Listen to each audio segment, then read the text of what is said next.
ہم تو اس کے دیدار سے ہی آج تک فارغ نہیں ہوئے، تو غیر کی طرف دیکھ کیسے لیا؟ یہ کیسے ہو گیا؟ ممکن کیسے ہوا؟ اپنے آپ کو سمیٹیں، ان وسوسوں سے اپنے آپ کو بچائیں، ان پر قطعی طور پر کوئی توجہ نہ دیں، اور اگر کبھی آ بھی جائے تو میں نے کہا کہ اس کو سینے سے لگانے کی ضرورت، اس کو جھٹک دیں، بات ختم ہو گئی۔ آ جاتا ہے وسوسہ، بڑوں کو آ جاتا ہے، وسوسے آیا کرتے ہیں، آیا ضرور کرتے ہیں، لیکن جو لوگ قابل ہوتے ہیں، جن کا ایمان مضبوط ہوتا ہے، جن کا تیقن مضبوط ہوتا ہے، ان لوگوں کے پاس وسوسے ہمیشہ رہتے نہیں۔ ایک اہم بات اصلاح کی جو سمجھنی بڑی ضروری ہے، آپ کے لیے بڑی ضروری ہے۔ آپ نے یہ غور کرنا ہے کہ وسوسہ آتا کہاں سے ہے۔ کوئی نہیں سمجھ آئی آپ کو میری بات کی؟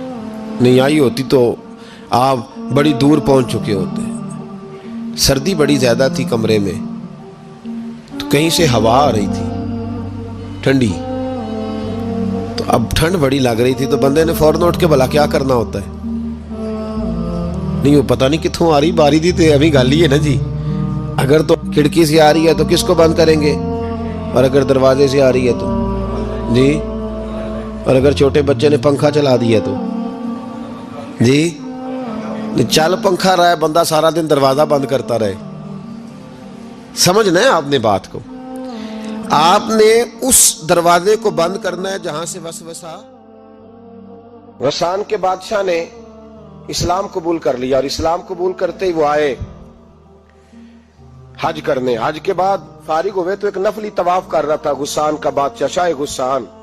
آج تو خانہ کعبہ میں بھی وی آئی پی پروٹوکول ملتا ہے، آج تو مسجد نبی میں بھی وی آئی پی پروٹوکول ہوتا ہے، یہاں آ کے بھی، یہاں بھی، اور دیکھتے صحیح تو کھڑا کہاں ہے؟ یہاں بھی پولیس والوں نے بازو پکڑے، سوچو تو صحیح، یہ حال کر دیا تم نے مذہب کا۔ طواف کعبہ ہو رہا ہے، اور غسان کے بادشاہ نے جبہ پہنا ہوا ہے باریک اور لمبا، وہ طواف کعبہ کر رہا تھا تو ایک غریب آدمی کا پیر اس کے جبے پہ آ گیا۔ جب پیر آیا تو اس نے پلٹ کے غریب کے منہ پہ تھپڑ مارا۔ جب تھپڑ مارا تو اس غریب نے سیدنا فاروق اعظم کی عدالت میں مقدمہ کر دیا، کہا بادشاہ نے تھپڑ مارا ہے۔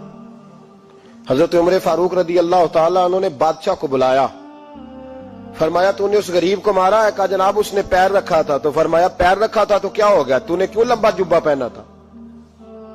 تجھے سمٹ کے چلنا چاہیے تھا۔ کہا میرے لیے حکم کیا ہے؟ حضرت عمر کہنے لگے یہاں اسے رات میں راضی کر لے، ورنہ صبح اسی جگہ، اسی کونے میں، خانہ کعبہ کے سائے میں وہ غریب تیرے منہ پہ تھپڑ مارے گا اور تجھے تھپڑ کھانا پڑے گا۔ غریبوں سنو سنو، ساری رات وہ غسان کا بادشاہ غریب کی منت کرتا رہا تو راضی ہو جا۔ غریبوں تم سے شکوہ ہے، تم 2-4 لاکھ پہ راضی ہو جاتے ہو۔ غریبوں تم سے شکوہ ہے، تم انصاف ہونے نہیں دیتے۔ غریبوں تم تھوڑی تھوڑی بات پہ مطمئن ہو جاتے ہو، تھوڑی تھوڑی بات۔ جتنے غریب تن ہیں لباسوں سے دور دور، اتنی ہی چادریں میں مزاروں سے چھین لوں، اور جتنے غریب گھر ہیں اجالوں سے دور دور، اتنی ہی روشنی میں ستاروں سے چھین لوں۔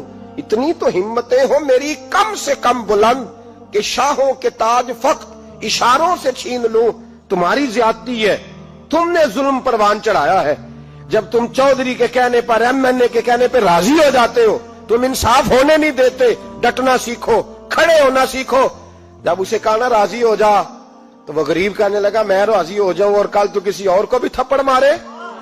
فرمایا جتنی تیرے پاس دولت ہے لا کے قدموں میں رکھ۔ ہم دولتوں کی پرواہ اس لیے نہیں کرتے کہ ہم نے محمد عربی کا چہرہ دیکھا ہوا ہے، اب میری نگاہوں میں جچتا نہیں کوئی، اس لیے کہ جیسے میرے محبوب ہیں ویسا نہیں۔ تم اثر لینا چھوڑ دو، تم اثر بڑا لیتے ہو۔ ہاں تمہارے اوپر چیزیں اثر انداز ہوتی ہیں، اس لیے انصاف نہیں ہوتا۔ ڈٹنا سیکھو، کھڑے ہونا سیکھو۔ جو بھائی ڈٹ جاتا ہے نا وہ بڑے کمال کر جایا کرتا ہے۔ ساری رات مناتا رہا۔ حضرت عمر سے کہنے لگا وہ نہیں مانتا، تو جناب عمر کہنے لگے پھر تیاری کر لے، ہم بادشاہ نہیں دیکھیں گے، دولت نہیں دیکھیں گے، ہم رسول اللہ کا دین دیکھیں گے، ہم نبی پاک کا نظام دیکھیں گے۔ وہ بادشاہ رات کو دوڑ گیا، بھاگ گیا، جا کے عیسائی ہو گیا۔ لوگوں نے کہا اتنا قیمتی آدمی عمر نے ضائع کر دیا۔ فرمایا چپ کرو، میں نے کوئی چیز ضائع نہیں کی, میں نے تو اپنے رسول کا دین بچا لیا ہے, کوئی شے ضائع نہیں ہوئی. عدل جب تک, میں پھر کہوں گا, اس عدل کے نقصان میں ہر آدمی برابر کا شریک ہے. ہم عدل ہونے نہیں دیتے, ہم عدل قائم نہیں کرتے, ہمارا تقاضا ہی نہیں کہ عدل ہو, ہم اپنے آپ کو عدل کے لیے پیش ہی نہیں کرتے, مزاج ہی نہیں.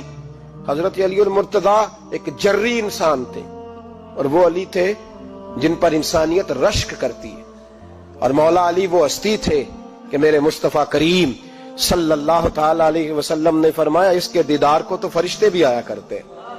نا بڑا آدمی, اور پھر امیر المومنین خلیفۃ المسلمین حضرت علی, خود مولا علی نے حضرت قاضی شریح کو قاضی بنایا, چیف جسٹس بنایا, اپنے ہاتھوں سے تعیناتی کی.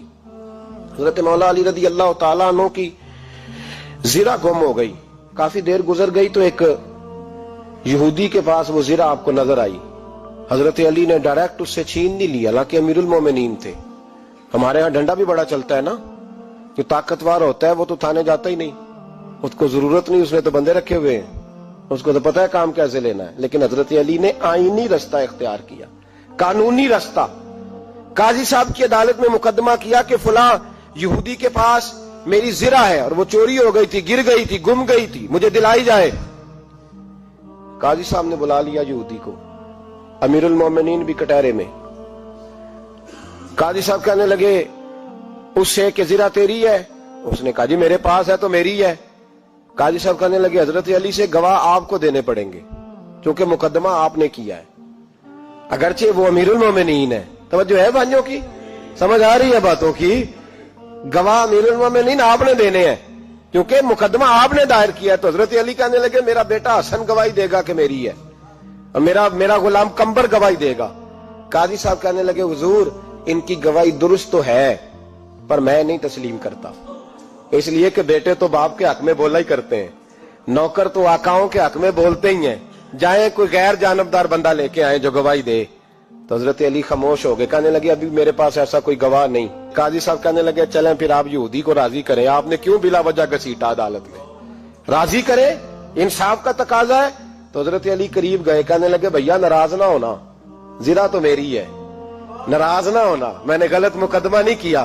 علیحدہ بات ہے کہ میرے پاس گواہ نہیں تو میں کوئی بے انصافی نہیں کر سکتا, تو میرے ساتھ چل تجھے کھجوروں کا حلوہ کھلاتا ہوں تاکہ تو راضی ہو جائے. وہ یہودی کہنے لگا میں نے قاضی صاحب کا انصاف دیکھا اور جناب علی کا انصاف کے لیے کھڑا ہونے دیکھا تو میں مولا علی کے قدموں میں بیٹھ گیا. میں نے کہا علی جب تیری یہ شان ہے تو محمد عربی کا کیا مقام ہوگا. میں نے کلمہ پڑھنا شروع کر دیا. دیکھیں نا تقاضا پورا کیا ہے حضرت علی نے. تو وہ کہنے لگا علی تیرے انصاف کے رنگ نے نا, جملہ یاد رکھنا, کہنے لگا یہودی علی تیرے انصاف کے اس رنگ نے میرے دل سے کفر کی میل دور کر دی, تیرے عدل نے میرا کفر توڑ دیا, کفر. لیکن شرط, لیکن نا غریب آدمی ابو ایوب انصاری, ماڑے بندے, اب تو پیر اور مولوی بھی گنجائش نہیں نہ دیتا کسی کو بولنے کی, تو سیاست دان تو اللہ کی پناہ, وہ تو پتہ نہیں کس طرح سوتے ہیں رات کو, اللہ ہی جانتا ہے, پتہ نہیں کس طرح اپنے آپ کو مطمئن کر کے وہ زندگیاں گزار رہے ہیں, خدا ہی بہتر جانتا ہے.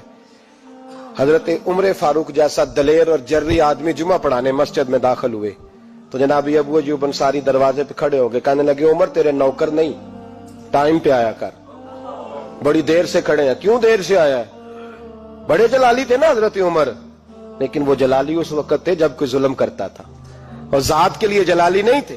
کب وقت پہ آیا کر, کو ملازم نہیں تیرے.